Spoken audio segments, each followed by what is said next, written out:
দিনাজপুর জেলায় অবস্থিত 250 বছরের পুরাতন নয়াবাদ মসজিদে চলে আসছি। অনেকের ধারণা জিন প্রজাতি নাকি রাতারাতি এই মসজিদটি তৈরি করেছে। এ নিয়ে আজকে বিস্তারিত বলবো এবং পুরো মসজিদটি আপনাদের ঘুরে দেখাবো। আসসালামু আলাইকুম, সবাই কেমন আছেন? আমার কান্দজি মন্দিরের ব্লগ যারা দেখেছিলেন এখানে আমি বলেছিলাম নয়াবাদ মসজিদটা আপনাদের একদিন ঘুরে দেখাবো। যেহেতু মসজিদ নিয়ে ব্লগ করব তাই বরকা হিজাব পরে আসছি আজকে। এই তো রাস্তায় বেরিয়ে পড়ছি, আর এই রাস্তাগুলো একটু অন্যরকম। আসলে এই এলাকাটা নদী এলাকা, এই রাস্তাগুলো একটু শক্তভাবে তৈরি করা হয়েছে যাতে ধসে না যায়। আর আমাদের দিনাজপুর জেলা বলে কথা, সব জায়গায় কিছু দেখতে পান আর না পান, লিচুর বাগান ঠিকই দেখতে পাবেন। তারপর সামনে একটা মসজিদের অ্যারো চিহ্ন দেখলাম। যাক, ফাইনালি মনে হয় নয়াবাদ মসজিদের কাছাকাছি চলে আসছি। এই অ্যারো চিহ্ন থেকে ডান দিকের রাস্তা যেতে নয়াবাদ মসজিদের গেট দেখতে পেলাম। মসজিদের বাইরের প্রান্তটা অনেক মনোরম প্রকৃতি, চারিদিকে অনেক গাছপালা। তারপর আমি আল্লাহর নাম নিয়ে নয়াবাদ মসজিদে প্রবেশ করলাম। হ্যাঁ, এটাই সেই দিনাজপুর জেলার কাহারোল থানার মধ্যে অবস্থিত নয়াবাদ মসজিদ। অনেকে হয়তো এই মসজিদের ক্যালেন্ডার দেখে থাকতে পারে। মসজিদটি ছোট হলেও দেখে মন প্রাণ জুড়িয়ে যায়, মনে হয় যেন কোনো তাজমহলে চলে আসছি। আর মসজিদটার চারপাশটা অনেক পরিষ্কার পরিচ্ছন্ন। এখন মসজিদের ভিতরটা একটু আপনাদের দেখাই, যদিও আমি ঢুকি নাই, আমার ক্যামেরাম্যান ভিডিও করে দিয়েছে। ভিতরে ঢুকে দেখতে পেলাম পুরো ফ্লোর জুড়ে খয়েরি রঙের কার্পেট বিছানো। আগের মসজিদ গুলো হয়তো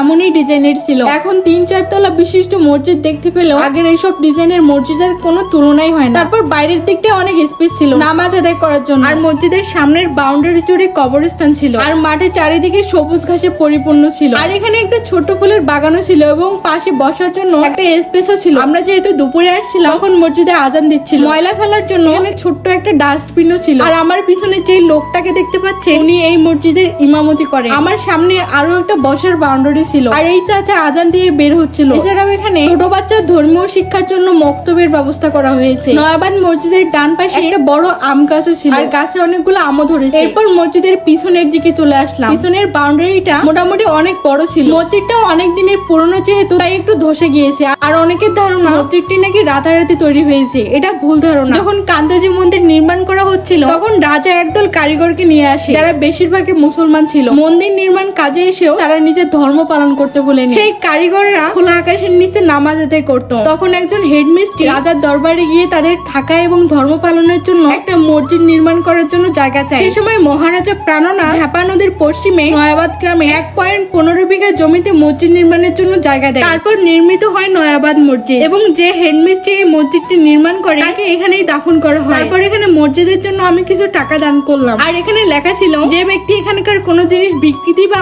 অপচ্ছেদ ঘটানোর চেষ্টা করবে তাকে 1 বছরের জেল অথবা জরিমানা দিতে হবে। তো 250 বছরের পুরনো এই মসজিদটি আপনাদের কেমন লাগলো অবশ্যই লাইক কমেন্ট করে জানাবেন। আজকের মতো ব্লগটা এখানেই। আল্লাহ হাফেজ।